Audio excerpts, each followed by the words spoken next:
પણ એક ભરોસો, એક વિશ્વાસ, જે વિશ્વાસ હોય સત્યના રાહ ઉપર હોય એને બાપુ હજી આજની તારીખમાં કોઈ દી ક્યાંય વાંધો નથી. ગમે એવી પરિસ્થિતિ સામે આવી હોય તો બાપુ એનો વિજય થાય. એક દાખલો તમને કહું, મેવાડ સિસોદિયા પરિવાર, રાણો પ્રતાપ અને દિલ્હીના બાદશાહ અરે બાપુ જયારે એને દુશ્મની થઈ ને, જોકે દિલ્હીના બાદશાહ ને બધા અરે વિરોધ જ હતો, એને બધું આખું હિન્દુસ્તાન ને આખી દુનિયા જ ઘરે કરવાની ગણતરી, પણ બાપુ બધાએ પાસેથી હરાવીને બધાએ રજવાડા લૂંટેલા, પણ બાપુ મેવાડ નો એક મહારાણો પ્રતાપ બાપુ મચક નહોતો આપતો. અને એની ઉપર જયારે ચડાઈ કરે અને મહારાણાને એમ થાય કે આની પાસે લશ્કર એટલું છે, એની પાસે સાધનો એટલા છે, આની સામે હું લડીને જીતી ન શકું અને હું એને નમીએ ન શકું, એટલે પોતાના સૈનિકો લઈ અને ડુંગરના ગાળામાં ચાલ્યો જાય છે. 400 સૈનિક છે રાણા પ્રતાપ પાસે. દિલ્હીના બાદશાહ 22,000 સૈનિકની ફોજ છે. ડુંગરના ગાળામાં વહી જાય. 2 દી 5 દી 15 દી થાય, બાપુ ખાવા જોવે એમાં તો કોઈને હાલે નહીં. ઘોડાના મોઢાના બાંધવાના પાવળામાં બાજરો ચોટ્યો હોય, ખંખેરીને 2 દી ખાધા અને દી કાઢ્યા. રાણો પ્રતાપ વિચાર કરે, આમ તો હારું ક્યાં સુધી જીવવું, મારે દિલ્હીના શરણે જવું પડશે, આવો એને જયારે વિચાર આવ્યો ને, અને આ વાત ઉડતી એનો મિત્ર ભામાશા વાણિયો, ભામાશા ને બાબુ આ ખબર પડી ને બાબુ એનો ભાઈ બંધ રૂવાડા ખડા થઈ ગયા હોય, અરે તારી ભલે થાય તારી મિત્ર હેડા કીજીએ ઈ ઢાલ સરીખા હોય, સુખમાં પીછે રહે દુઃખમાં આગે ભાઈ બંધ તો એવા હોવા જોઈએ. ભલા હગો હારો નો હાપડે ને મિત્ર મળે જો લબાડ, પત્ની મળે કબાર જતો એળે જો ઉતાર, તૈણે પખા મોળા હોય તો ગિરનાર ભેગું થઈ જવાય. ભલા માણા વાણિયાનો દીકરો અને સામ રૂવાડા ઉભા થયા.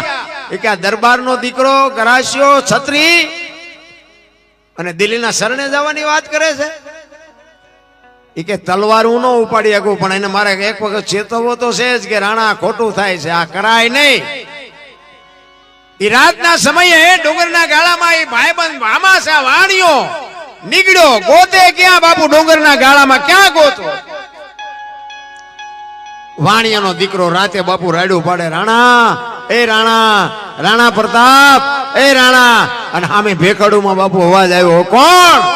તારો મિત્ર ભામાશા. અરે આવ્યો મારા બાપ આવ્યો, તારી તો રાહ જોતો હતો. 2 ભાઈબંધ બાપુ પાડ ભેટ્યા ને 2 બતે ભેટ્યા. અને ભામાશા કહે છે કે રાણા મેં તો આવી વાત સાંભળી હતી. રાણાની આંખમાં જળજળી આવી ગયા કે ભામાશા હું સમજી શકું છું હું કોણ છું, નહીં મને ખુમારી છે, પણ આમ ભૂખા મરવાનું? એ કે અનાજ જેટલું જાય ને, જેટલું જોવે એટલું હું પૂરું પાડીશ, તલવાર હું ના ઉપાડી શકું. હું વાણિયાનો દીકરો, મારું કામ નહીં, પણ અનાજ જેટલું જોઈએ એટલું પોગાડી દેશે. જો અનાજ હાટું થઈને તું દિલ્હીના શરણે જા ને તો આ ધરતી રાહ તાળ વહી જાય. અરે તું એક ક્ષેત્રાણીના કુખે જન્મ લીધો હોય, માં ભગવતીનું ધાવણ લાજે રાણા, હું તારે જોવે એટલું અનાજ આપીશ, પણ તું અહીંયા જાતો ને બાપ, હું તને હાથ જોડું છું. અને રાણાની કહો મડી તૂટવા, વાહ મિત્ર વાહ ભાઈ વાહ. હું જદી મેવાડની ગાદી ઉપર આવી સ્થિતિ, તારું જેટલું દેણું હશે એટલું દૂધે ધોઈને ભરીશ, પણ કે તું અનાજ મને પૂરું પાડજે, કે તું ચિંતા કરીમાં હું બેઠો છું. અને અમુક સમય જાય એમાં ખરા બપોરનો ટાઈમ છે, સૂરજ નારાયણ માથે છે, ધોમ તડકો તપ્યો છે, 400 સૈનિક ડુંગરના ગાળામાં હુતા છે. રાણો પ્રતાપ હાથમાં તલવાર લઈ અને 400 સૈનિકની ચોકી કરે છે. એ વખતે એક માલધારી સમાજના એક બેન ને એક ભાઈ બે નીકળ્યા અને રાણાએ કીધું કે અહીંયા આવો, તડકો છે, પાણી પીવો પછી જાજો. અહીંયા આવીને પછી રાણા પ્રતાપ પૂછે છે કે તમે બે શું હગા થાવ? બેન છે એક ભાઈ છે, બે ને પૂછે છે તમે બે શું હગા થાવ છો? તારે જુવાન કે છે કે અમે બે પતિ પત્ની હતા, અત્યારે નથી, અને જો ભગવાન આબરૂ રાખે ને તો અમે પતિ પત્ની થાશું. રાણો વિચાર કરે કે હારું આ કેવું હગું? પતિ પત્ની હતા, અત્યારે નથી, અને પછી થાશું, આ કેવું? એ કે કઈ ખુલાસો થાય એવી વાત કરો તો ખબર પડે. ઈ કે અમે બે પતિ પત્ની હતા. અમારી મેવાડની ગાદી ઉપર રાણા પ્રતાપ, એને ખબર નથી આ બેઠો ઈ જ રાણો છે. દિલ્હીના બાદશાહે અમારા રાજા પાસેથી જયારે રાજ એમ કહેવાય કે છીનવી લીધું છેતરીને, તેથી અમે અમારા ઠાકર પાસે માનતા રાખી, જેથી અમારો રાજા ગાદી ઉપર આવે ને તેથી બે પતિ પત્ની થાશું, ત્યાં સુધી અમારા બે ને ભાઈ બહેન ના નાતા છે. આટલી વાત સાંભળે રવાડા બાપુ ઠરડાઈ ગયા. હો રાણા પ્રતાપ ના ઘરે તારે ભલે થાય. આજે એક જણાએ માનતા રાખી છે, આખા મેવાડમાં કેટલાય માનતા રાખી છે. હવે તો દિલ્હીના બાદશાહને જે કરવું એ કરે, બાકી લડી લેવું છે. અને જાસા ચિઠ્ઠી મોકલી કે કાલ સવારે હલ્દીના ઘાટ ઉપર તારું સૈનિક હોય એટલું લઈને આવજે, સેજે બાકી ન રાખજો. અને એ જાસા ચિઠ્ઠી બાદશાહના હાથમાં આવીને ખાડ ખાડ ખાડ મીડો દાંત કાઢવા હો. એ કે આ મોતને શું કામ આમંત્રણ આપ્યું છે. અને હાથીની અંબાડી ઉપર ચડીને 22,000 સૈનિકની ફોજ લઈને આવ્યો. આની ઓરથી રાણો પ્રતાપ એક ચેતક ઘોડા ઉપર, બાપુ જો ખાનદાન જાનવર હોય ને એના ખોળિયામાં જીવ હોય ત્યાં સુધી બાપુ જાનવર તમને માર ન ખાવા દે, એટલી ખુમારી જાન. આ તમે જો હલ્દીના ઘાટ ઉપર રાણા પ્રતાપનો ઘોડો પૂજાય છે, સદાધારમાં પાડો પૂજાય છે, જમરાળામાં ભેંસ પૂજાય છે, કચ્છમાં દાદા મેકરણનો કૂતરો ને ગધાડો પૂજાય છે. આપણું પાડું છે સારું નથી બોલતા, બોલો ગધાડા કરતા બે જ નથી આપણે. એવો બાપુ ચેતક રાણાની રાંગમાં, અને આમ બરોબર હુરજ નારાયણ કોર કાઢે ભલે ઉગ્યા ભાણ ભાડલ તું હારા ભામણા જીએના મરણે લગમાણ ઈ રાખજે કસો પર આવું જળાળ જળાળ કિરણો મીડો પાથરવા. અને આમ 22,000 સૈનિકની ફોજ લઈને બાદશાહ આવે. આની કોરથી ચેતક ઉપર બે અને રાણો આવે, અને બે બાપુ નગારે ઘા પડે ને પછી યુદ્ધની જે તાળા પાડી બોલી છે, તલવારોની તાળીઓ મંડી પડવા, અને રાણો પ્રતાપ એક એક ઝાટકે 5 ના માથા મીડો પાડવા. હો ભાઈ, એવું ઘમસાણ યુદ્ધ જામ્યું.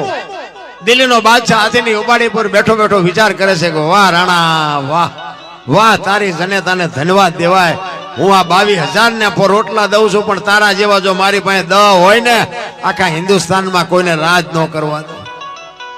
વાહ ક્ષત્રાણીના કુંવર વાહ, શું તારા મારે વખાણ. બાપુ ખા કરતા આવડે તો દુશ્મનને વખાણ કરવા પડે. રાણા પ્રતાપને એમ થયું કે આ બધા મરે છે તો નિર્દોષ મરે, આમાં ડખો તો બાદશાહનો મારો બેનો છે. બાદશાહને દેખાડું કે ગરાણીના ધાવણમાં તાકાત કેટલી હોય. બાપુ એ તો જે કરતા હોય કરે. અત્યારે તો બધા બાયું ચડાવે છે, વાતમાં કાંઈ છે નહીં. એ તો ખરા ખરીના ખેલ આવે ત્યાં ખબર પડે. રાણાએ વિચાર કર્યો કે બાદશાહને કઈક દેખાડું, નકર એને પાછો વનમાં કઈક વેમ રહી જાય. હવે હાથીની અમારી ઉપર તો અહીંયા પુગાય એવું નહોતું. ઘોડો લઈ ગયો ભાઈ હાથીની પાસે, અને ત્યાં જઈને બાબુ રાણો હાકલ કરીને કે બાદશાહ ઉતર હેઠો. એક વખત શમશેર ઉપાડને આપને ધરતીના કડા ભેળા ન કરી દઉં તો હું ગરાસ્યો નો કે ઉતર હેઠો તને દેખાડું. વગર ડાકલે બાપુ બાદશાહ ને આવ્યો, મારો બેટો આ હમણાં આવશે ને તો મને હમણાં કાપી નાખશે. અને એ એક ખેતરવાનો રાઉન્ડ મારીને ચેતકનો ઘોડો હતો ને, ઘોડાને બાપુ રાણાએ કીધું, ચેતક ચેતક મેં આખી દુનિયામાં બે ને બાપ કીધા છે, એક મારો જન્મ આપવા વાળો, એક એકલિંગજી શિવજી મહારાજ. આના સિવાય મેં દુનિયામાં કોઈને બાપ નથી કીધો, અને આજ હું તને બાપ કહું છું. જો હાથીના કુંભતલ માથે ડાબા માંડી દે ને એક વખત, તો દિલ્હીના ચાકડેથી પિંડો ઉતારે એમ દિલ્હીના બાદશાહનું માથું ઉતારેલું. કેવું જાનવર છે મારા રામ તમે, હું તો માણા છે. આવું આપણે સાંભળે ને ત્યાં આપણે એમ થાય કે આવડા બૂસ મારે એવડા એમને શું કરવું જોઈએ. આપણે જોઈએ છીએ તો આપણને એમ થાય કે એક જાનવર એની ખુમારી નથી ચૂક્યો. અને માણાનું માણાએ કામ કર્યું હોય ને તો માણા બાપુ ભૂલી જાય છે. એક ખેતરવાનો રાઉન્ડ મારી અને રાણા એક ચેતકને કીધું કે બેટા એક વાર વિયો જા. અને બાપુ જબાંગ ઝાક લઈને બાપુ રાણો ને છોડ્યો હો ચેતકને. પેગડામાં પગ ભરાવી ઉભો થઈ ગયો, ઘોડા માથે દાંત કચકચાવી ઉઘાડી તલવાર, ચારે પગ હંકેલીને વંટોળિયો જાય એમ ગયો ચેતક. હાથીને કુંભતળ માથે ડાબા માંડ્યા ને એક ઝાટકો માર્યો ને હાથીના 2 ભાગ થઈ ગયા. ભાઈ વિચાર કરજો, આ અમુક વાત છે ને આપણા મગજમાં બે આવવાની નથી, કારણ કે આપણે ઉંદરડા નથી મારી શકતા, હાથી છે ના કાપી. એટલે આપણને વાત બે નહીં, પણ 100% સત્ય વાત છે કે એક જ ઝાટકાએ રાણા પ્રતાપે દિલના બાદશાહનો હાથીના 2 ભાગ કરી નાખ્યા હતા. એ સત્ય છે. માને એને મુબારક, ન માને એને મુબારક. આપણે કોઈને મનાવવા નથી. કારણ કે અમુક હજી મેવાડમાં અમુક વસ્તુ બધી હાચવેલી પડી છે. તલવારું બલવારું બખ્તર ને ભાલા ને બધું તમે એકવાર જોવો તો આપણને અનુમાન થોડું ઘણું આવે કે હારું આપણે 8 જણા ભેગા થાય ત્યાં ઉપડે એવું છે. હવે આને એક વ્યક્તિ ઉપાડતો હોય એટલે થોડુંક માનવું તો પડે. પછી ન માને એને કઈ મનાવવાની જરૂર નથી. ઈ 2 ભાગ કરી ગયા. હાથી પડ્યો રાણો ઘોડા ઉપરથી બાપુ ચેતક બાપુ આંખો નીકળી ગઈ અને દિલ્હીનો બાદશાહ બાપુ ભાગી નીકળ્યો. ચેતકના છેલ્લા શ્વાસ હાલતા હતા, આંખો નીકળી ગઈ અને રાણો બાપુ ચેતકની પાસે આવી અને ખોળામાં માછું લઈ અને ચેતકને રાણો કહે છે કે રાણા ચેતક, તે આજ જે મારું કામ કર્યું ને બાપુ હગો ભાઈ ન કરે એવું તે કામ કર્યું છે. બાપા આજ તારા જીવને ગતિ આપી દે. કારણ કે તે આજ જે મારું કામ કર્યું એના ઋણમાંથી હું કોઈ દી જિંદગીમાં ન છૂટી શકું. પણ ચેતકનો જીવ નીકળતો નથી. રાણો કહે છે તારો શેમાં જીવ છે? તું કહેતો મંદિર બંધાવું, તું કહેતો હવેડા બાંધવું, તું કહેતો ચબૂતરા બાંધવું, પણ તારો જીવ કેમ નથી નીકળતો? તેથી ચેતક, જો બાપુ દ્રષ્ટાંત ખોટું હોય એનો હેતુ સાચો હોય. ચેતક રાણાને કહે છે કે મારે બંધાવવાની કાંઈ જરૂર નથી અને મારો જીવ નથી જતો એનું કારણ એક જ છે કે હું મરું છું એની વાત નથી, પણ મને દુઃખ એ વાતનું છે કે તને ઘરથી આ સુધી મેદાન સુધી લઈ આવ્યો અને મેદાનથી ઘર સુધી ન પુગાડી ગયો એનો મને અફસોસ છે. મર્યો એનો વાંધો નથી, પણ મને એટલી જો ભગવાને શક્તિ આપી હોત ને કે હું આને ઘર સુધી પુગાડી શકું, હું અધવચ્ચે તમને મૂકું છું ને એ વાતનું મને દુઃખ છે. તેથી રાણા પ્રતાપે ખોળામાં માછું લઈ ચેતકની સામે જે રાણો રોયો છે અને ચેતકને કીધું બાપ હવે તું કાંઈ બોલતો નહીં, નગર મારા ખોળિયામાંથી જીવ નીકળી જાય. અને હવે આપણી ઘોડાહારમાં 50 ઘોડા છે, પણ હવે હું તને વચન આપું છું હું જીવીશ ને ત્યાં સુધી કોઈ ઘોડા ઉપર સવારી નહીં કરું. રાણો બાપુ જીવા એટલો વરા બાપુ કોઈ દી કોઈ ઘોડા ઉપર બેઠો નથી. આવા તો દુનિયામાં જાનવર થઈ ગયા. આપણને માણાને બાપુ જો માણા થવાનું કહેવું પડે તો આપણને એમ થાય શું કરવાનું? હા છે તો માં છે. ભલા મોઢે બોલું માં હાથે નાનપણ સાંભળે, ભલે કે બધાની મજા પછી કડવી લાગે કાગડા. હું તો એમ કહું કે આપણી ઘરની માને જો આપણે હાસવી લેશું ને તો આ માં અડધી રાતે આપણું કામ કરશે. ઈ માને પેલા આપણે જાળવવાની છે. આપણી માં છે ને એને જાળવું એટલે આ માં બાપુ તમને હાચવે હાચવે ને હાચવે, એમાં તમારે ખીલી ન વાગે. અને ઇતિહાસ તમારે ખોલવાની છૂટ. પણ જ્યાં ધર્મ ધ્રુજો પુરુષ નથી પૂગી ગયો ત્યાં દેશની આબરૂ બાપુ દીકરીઓએ રાખી છે. તમે કયો એટલા દાખલા આપો. એટલા જ માટે મહાપુરુષોએ બાપુ જનેતાને ઊંચામાં ઊંચું પદ આપ્યું છે. કહેવાનો મારો અર્થ એ છે કરવત મેં લાવી જને દેહવે રાયવા, કાળજા કાપીન ધરતા, કાળજા કાપીન ધરતા. મોરધ્વજ રાજા વિચાર કરજો. એક જે માતે બાપુ સાહેબ મોરધ્વજ રાજાના આંગણે કોઈ અભ્યાગત આવે અને પોતાનું જમણું અંગ માગે અને કરવત મુકાવીને બાપુ લાકડા વેરે એમ દેહ વેર્યા છે, તો આનો ભરોસો કેવડો હશે? તમે જોવો તો ખરા અખિલ બ્રહ્માંડના માલિક કૃષ્ણ પરમાત્મા અને અર્જુન બેયની જ્યારે બાપુ ભક્તિની પરાકાષ્ઠા હોય જેને કહેવાય. હસ્તિનાપુર અર્જુન અને કૃષ્ણ પરમાત્મા દ્વારકા. અર્જુન દરરોજ હસ્તિનાપુર થી દ્વારકા કૃષ્ણ પરમાત્માનું મોઢું જોઈ અને પછી બધું કાર્ય કરે. એટલે એક દિવસ કૃષ્ણ પરમાત્માને એમ થયું કે અર્જુન તું હવે ન આવતો હું ત્યાં આવીશ. તો કે તો સારું, મારે આટા મીટા. અને કૃષ્ણ પરમાત્મા રોજ જાય છે હસ્તિનાપુર. એમાં એક દિવસનો સમય અને રૂક્ષ્મણીએ કૃષ્ણને પૂછ્યું કે પ્રભુ તમે રોજ ક્યાં જાઓ છો? એટલે કૃષ્ણે કીધું કે એ બધું કહેવું જરૂરી નથી. આપણું બૈરું આપણને કઈક પૂછે અને પછી આપણે ના પાડીએ એટલે તો બૈરાને શંકા જાગે. એ કે પણ રોજ જાવ છો ક્યાં? મને કહેવામાં વાંધો શું છે કે પણ અમુક વાત ન કહેવા જેવી હોય ન કહેવાય. તો કે ના મને કયો કે ના ન કહેવાય. એટલે એ રૂક્ષ્મણીને એમ થયું કે આ ક્યાંક હલવાઈ ગયા હોય એવું લાગે, દેણું બેણું થઈ ગયું છે. એટલે રૂક્ષ્મણી કહે છે કે મારે આવવું છે તમારી હારે. તો ભગવાને ના પાડી કે ના ભાઈ ના, અહીંયા કઈ કામ નથી. એટલે રૂક્ષ્મણીને વધારે બાપુ શંકા જાય છે. એ કે મને નથી લઈ જતા એટલે તમે ક્યાંક હારા મારા હલવાના છો, એ વાત પાકી છે. એટલે બે વાત કરે છે. એ વાતમાં થોડોક સમય થઈ ગયો. એટલે અહીંયા અર્જુન રાહ જોતો હતો અને ભગવાન આવ્યા નહીં. એટલે અર્જુનને એમ થયું કે આજ કદાચ કંઈક કામ આવી ગયું છે, કાંઈ વાંધો નહીં, આપણે એક દી ઉપવાસ કરી નાખશું, એમાં શું ફેર પડે. એટલે નાઈ ધોઈ અને પોતાના રૂમમાં સુવા માટે ગયો. અને કૃષ્ણ પરમાત્મા અહીંયા આવ્યા અને પૂછ્યું કે અર્જુન ક્યાં ગયો? તો કે એ અંદર હૂતો છે. હવે અર્જુનના વાળ આમ પલંગથી નીચે લટકતા હતા. ત્યાં જઈ અને કૃષ્ણ પરમાત્મા એમ હાથમાં વાળ લીધા તો ભીના હતા. એટલે કૃષ્ણને એમ થયું કે અત્યારે જ ભાઈ હૂતા લાગે છે. હવે વાળ જ્યાં આમ જોતા હતા એમાં રૂક્ષ્મણી આવ્યા વાહેથી. ખબર નથી કૃષ્ણને. અને રૂક્ષ્મણી આમ જોયું ને, એ કે ઓલો માણા હુઈ ગયો છે, એના વાળ ને પંપાળે છે, આ કેટલું દેણું કર્યું છે એમ. અને કૃષ્ણ ભગવાને આમ નજર કરી એને એમ થયું કે આને શંકાનું સમાધાન નહીં થાય. એટલે આમ ઈશારો કરીને બોલાય કે અહીંયા તો. એટલે રૂક્ષ્મણી અંદર આવ્યા. એ કે હું બહાર જઉં છું અને આ વાળ છે ને કોરા કરજો. અને કોરા થયા છે કે નથી થયા હાથે ન ખબર પડે, ત્યાં ગાલે અડાડજો એટલે ખબર પડે કે કોરા થયા છે કે લીલા છે. એમ કહીને કૃષ્ણ ભગવાન નીકળી ગયા. રૂક્ષ્મણી વાળને આમ કોરા કરતા હતા. એ કોરા કરતા કરતા પછી આમ ગાલે અડાડ્યા ને, અંદરથી અવાજ આવતો હતો, શ્રી કૃષ્ણ ગોવિંદ હરે મોરારી, હે નાથ નારાયણ, હે વાસુદેવા. અને બાપુ આ અવાજ સાંભળ્યો ને તો બાપુ રૂક્ષ્મણીનો ગર્વ ગળી ગયો કે ઓહો, એક માણસ હૂતો છે, એના રૂએ રૂએ મારા નાથનું નામ છે, તો એના હાટું તો આને ધક્કો કરવો પડે. 100%ની વાત છે. અને બહાર આવી અને કૃષ્ણ પરમાત્મા એક કપડું ઓઢી અને ખાટલામાં બેહી અને ધ્યાન ધરે.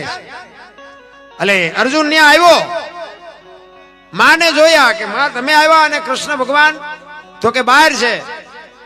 એટલે બહાર આવ્યા અને આમ જોયું તો કે આ ભગવાન શું કરે છે? એટલે કોકે કીધું કે ધ્યાન કરે છે. પણ કે ભગવાન તો આ પોતે છે, તો વળી આનાથી ઉપર બીજું કોણ છે? કોનું ધ્યાન કરે છે? મને તો એમ કે ભગવાન આ એક જ છે. કૃષ્ણ પરમાત્મા જાગ્યા ને પછી અર્જુને કીધું એ કે પ્રભુ તમે હમણાં શું કરતા હતા? એ કે હું ભજન કરતો હતો. એ કે તમારે કોનું ભજન કરવાનું? તમારાથી ઉપર કોણ છે બીજું? એ કે મારેથી ઉપર તો હોય તો ખરા જ ને. તો કે પણ કોણ છે? મને તો હું તો તમને જ કહું છું ભગવાન તમે જ છો, તમારાથી વળી ઉપર કોણ? તો કે મારો ભગત છે ને એ મારા કરતા મોટો છે, મારા ભગત માટે ભજન કરવું પડે, એ ભજન કરવું પડે એમ કીધું. અને અર્જુનને મલપા શંકા જાગી કે હું આનો ભગત છું, આ મારું ભજન કરે છે. એ શંકા જાગી ને તો કૃષ્ણ પરમાત્માએ તરત કીધું અર્જુન તને જે માલપા ઉગ્યું ને એ ખોટી વાત છે. તારું કાંઈ ન આવે એવા મારા ભગત દુનિયામાં પડ્યા છે. કે તારું કાંઈ ન આવે અને તારે એવા ભગત જોતા હોય ને તો હાલ મારી ભેગો. કે તારે મારો છોકરો બનવું પડે. કૃષ્ણ પરમાત્મા અર્જુનને કહે છે.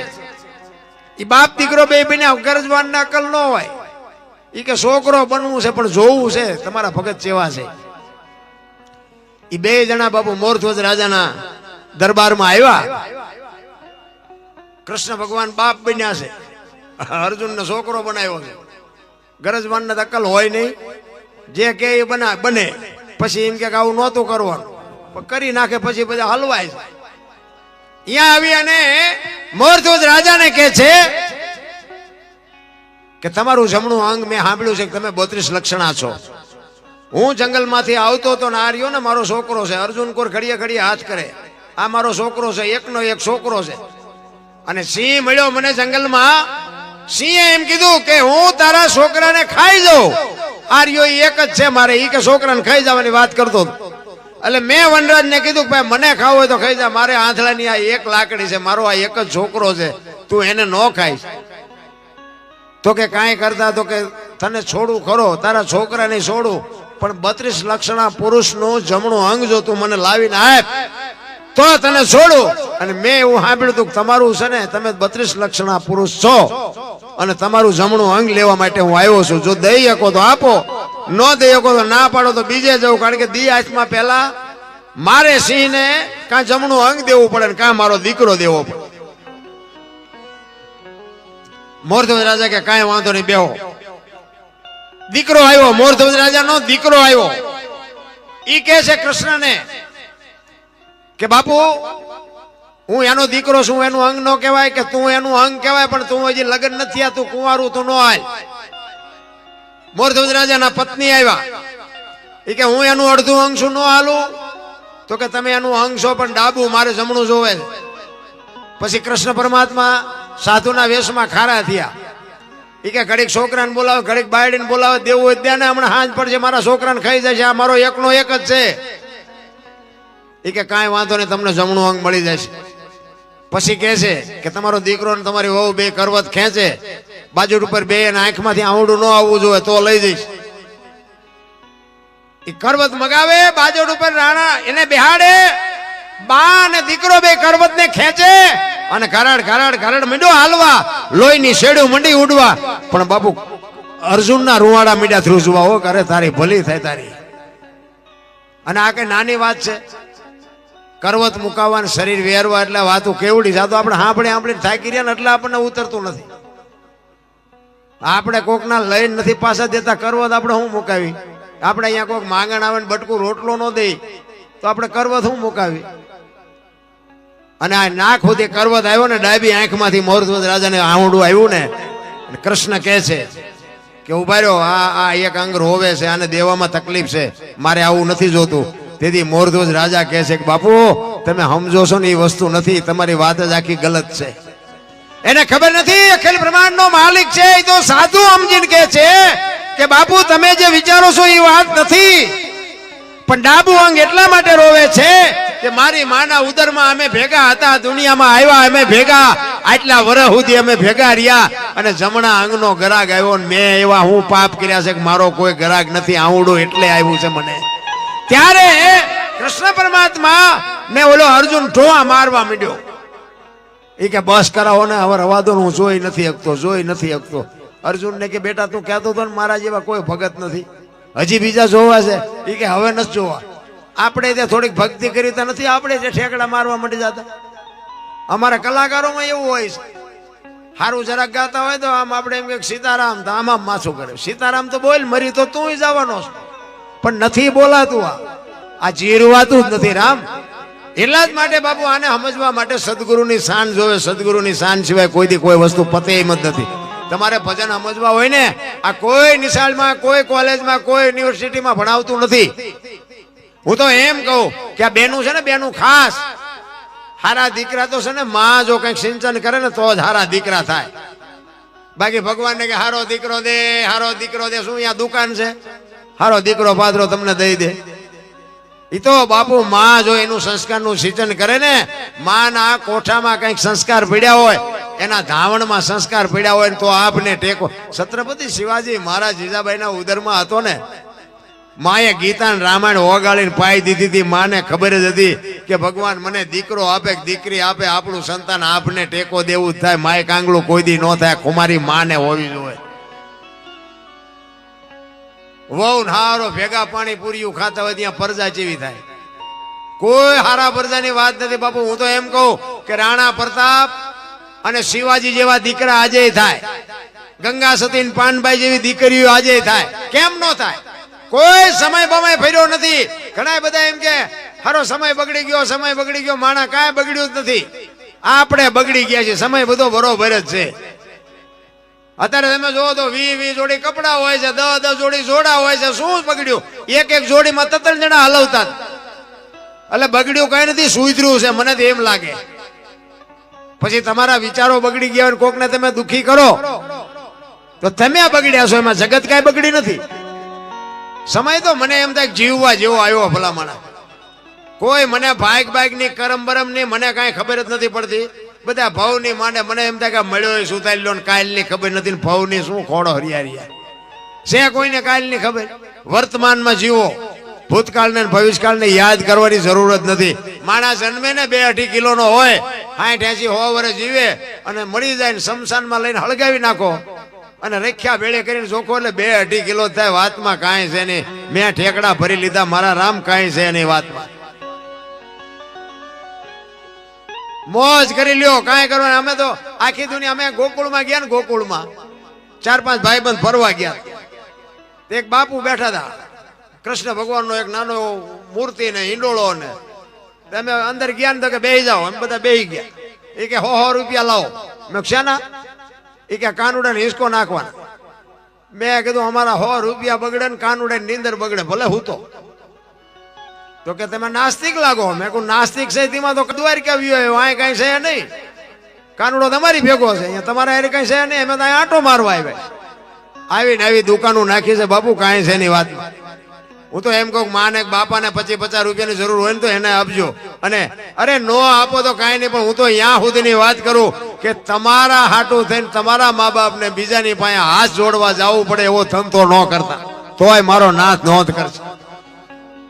તમારા માટે તમારા મા બાપને બીજાની પાસે જો હાથ જોડવા જવું પડે કે રહેવા દો મારા દીકરાને મારતા નહીં, કે રહેવા દો મારા દીકરા પાસેથી આમ ન કરતા, તેથી સમજી લેજો કે તમારા આ દુનિયામાં તમે એક પાણો થઈને આવ્યા છો, કાંઈ છે એની વાત. દી વાળે એનું નામ દીકરો કહેવાય. દીકરો, પુત્ર, ગગો અને છોકરો, 4 પ્રકારના છોકરા હોય.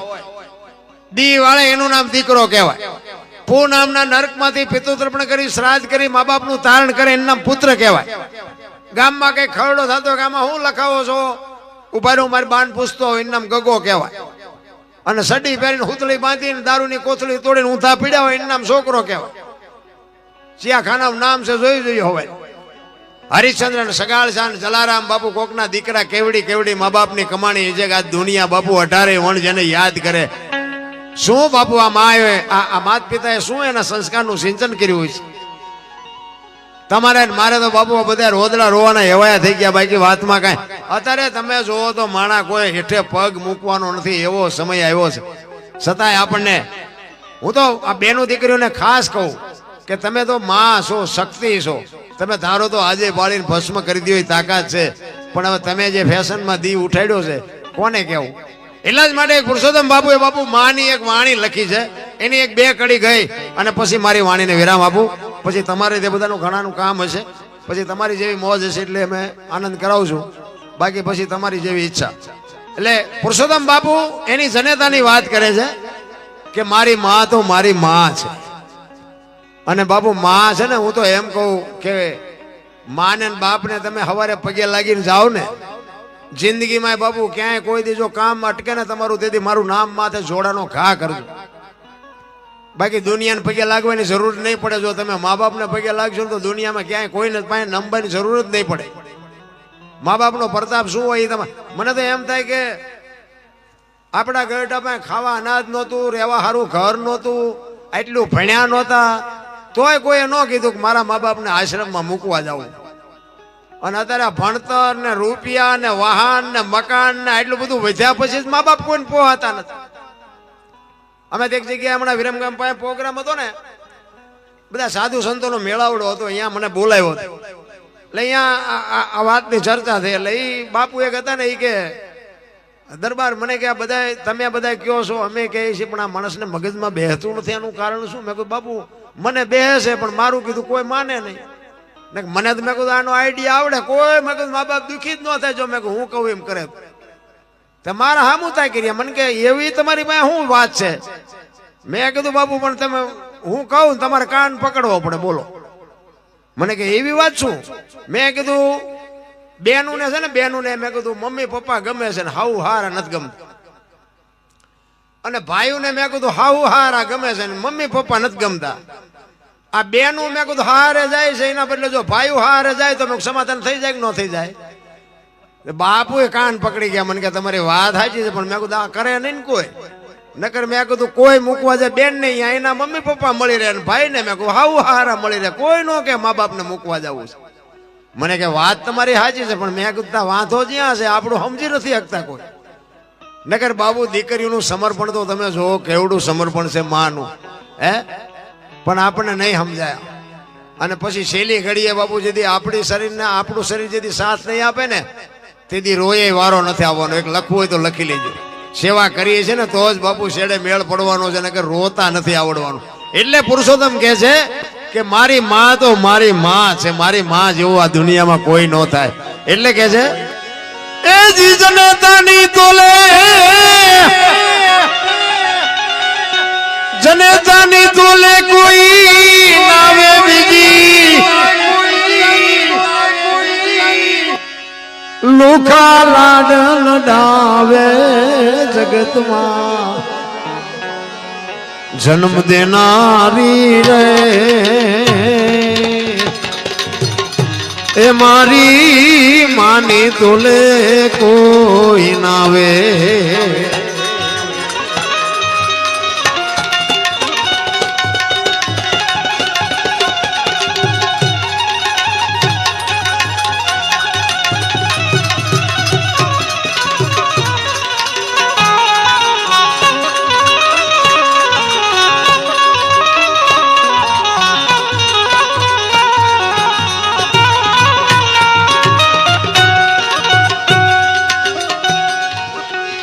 आयोनी माँ भाई और मान माता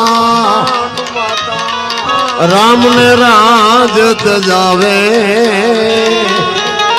राम ने राज तजावे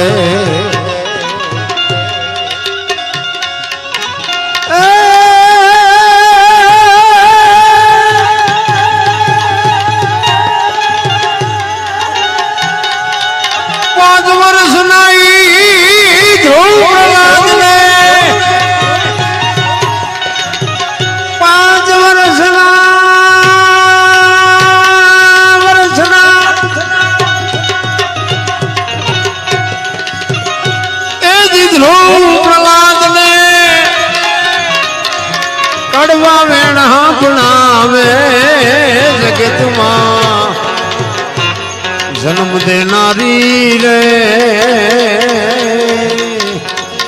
मारी मानी तोले कोई नावे मानी तोले कोई नावे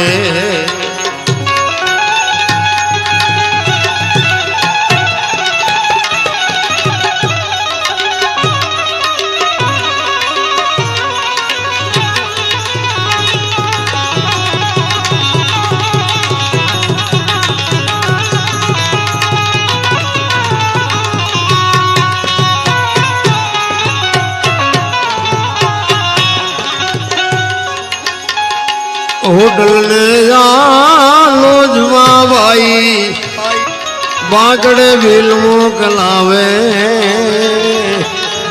बांकड़े भील मोकलावे जनेता मारी मारी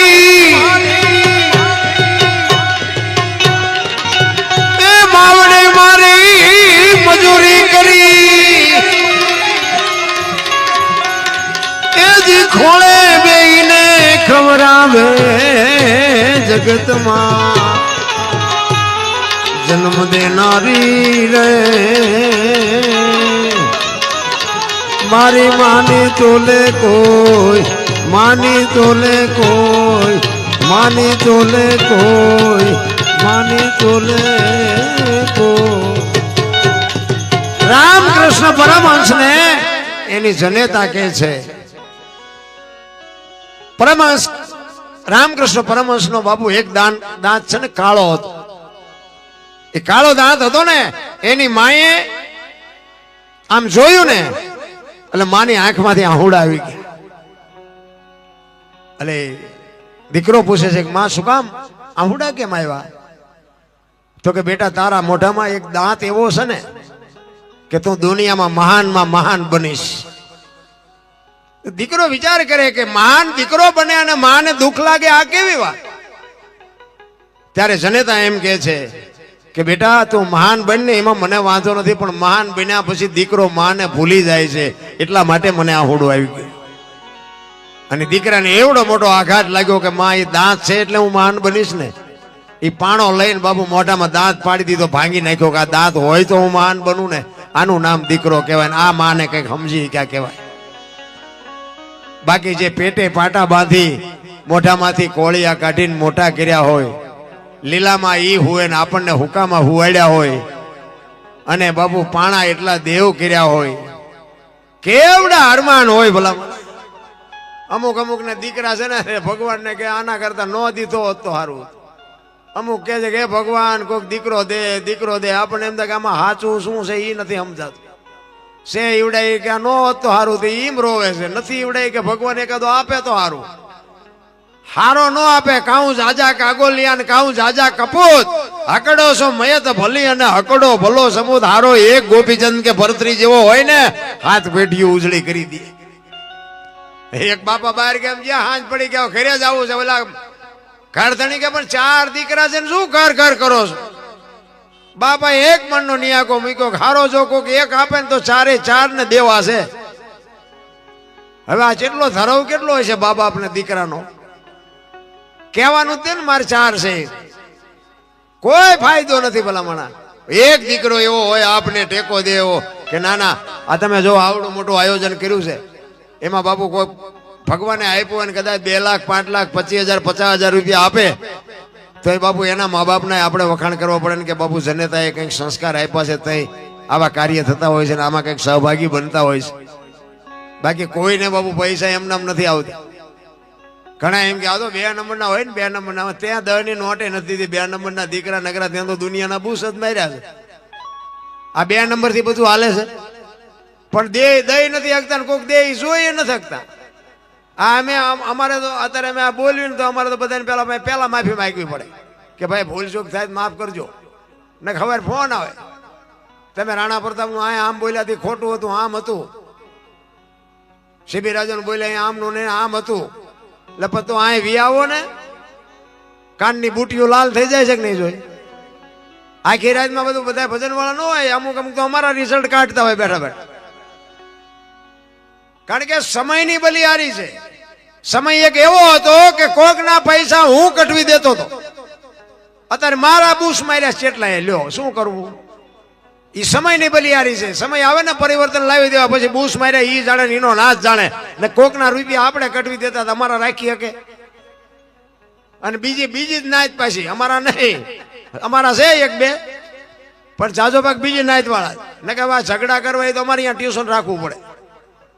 બાજતા બીજા નો આવડે. અત્યારે ભલે બધા મથે છે બાજવા ફાવે જ નહીં તમને બાજતા જ નો આવડે. કહેવાનો મારો મિનિંગ બાજવું નથી આપણે પણ કહેવાનો મિનિંગ જે લોહીના ગુણ હોય ને એ હોય જ. એ એમનામ નથી મળતા કોઈ બજારે મળતું જ નથી. આની માટે બાપુ એટલા જ માટે કહું છું કે મહાપુરુષોએ આ જનેતાને કીધું હતું કે જનુની જણ તો ભગત જણજે કાં દાતા કાં સુરવીર નહીં તો રહેજે વાંજણી મત ગુમાવજે નૂર. ભગત દાતાર સુરવીર કલાકાર જે છે ને એ બધા જન્મથી હોય બનાવે નહીં કોઈ બને નહીં. દાતાર સુરવીર કલાકાર સંતો જતી સતી જે છે ને એ જન્મથી હોય બને નહીં કોઈ. અને જો એમ બનતા હોય ને તો બધા કલાકાર બનાવી દે મારો છોકરો રોજ જઈને લાખ રૂપિયા લઈ આવે. બને નહીં. આ જન્મથી જ હોય. એક ગામમાં કપાતર હોય ને કપાતર એ જન્મથી જ હોય એને બનાવ્યો ન હોય કોઈ. ઘણા નથી કહેતા છોકરો હારો હતો પણ બગડી ગયો એટલે બગડેલો જ હતો તમે ઓળખવા મોડું કર્યું છે. બગડેલા હોય બગડેલા જ હોય એમાં કાંઈ ન હોય. પોતાના જાતની ખુમારી હોવી જોઈએ. અને એક તમને કોઈ મા બાપની સેવા કરતો હોય ગુરુ મહારાજના વચન ઉપર હાલતું હોય એની જ ગાડી હાલે બાકી બધી વાતો કાંઈ છે નહીં.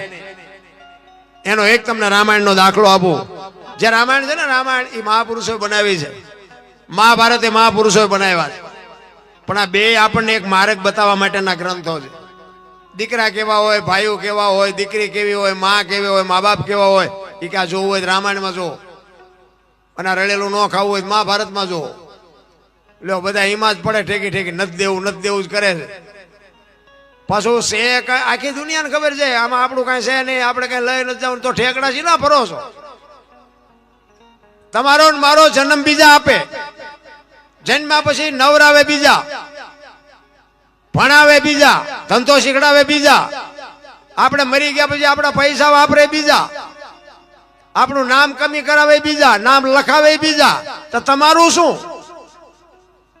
તો નથી લાગતું કે આપણે થોડા ખોટા ઠેકડા ફરતા હોય મારી પાસે એવું નથી લાગતું?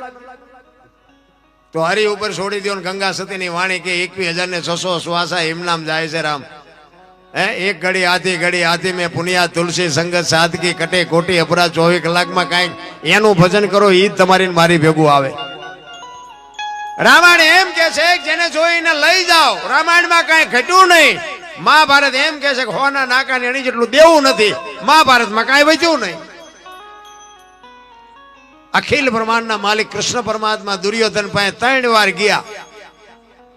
ઈ કે રહેવા દે, આ નો કરાય. પણ 1 નો 2 નો થયો. ભગવાનનું જો ઈ નો માન્યા હોય આપણે માનીએ તો આપણે દુર્યોધનમાં કાંઈ ઘટે છે આપણામાં? દુર્યોધનમાં આપણે મા બાપનું નથી માનતા, એમાં ભગવાનનું શું માનવાના હતા? એટલા જ માટે સબરીનો એક પ્રસંગ, એના ગુરુ મહારાજ 7-8 વર્ષની એક દીકરી અને બાબુ ગુરુ મહારાજ માતંગ ઋષિ એને એમ કે બેટા અહીં બેહી જા, વહેલો મોડો રામ આવશે. એક જ શબ્દ ઉપર બેહી જાય. તમે વિચાર કરજો કે રામને અહીંયા સુધી ધક્કો થાય તો આનું ભજન કયું છે? કોઈ ભરોસો હોય ને બાપુ, ભરોસો હોય તો ઉગે ઉગે ને ઉગે. આપણે ખેતી કરતા હોય તો આપણે અનાજ ચણ્યા હોય, ઘઉં હોય, બાજરો હોય, ધૂળમાં નાખી દઈએ છીએ. તો ભરોસા સિવાય ઉગે છે?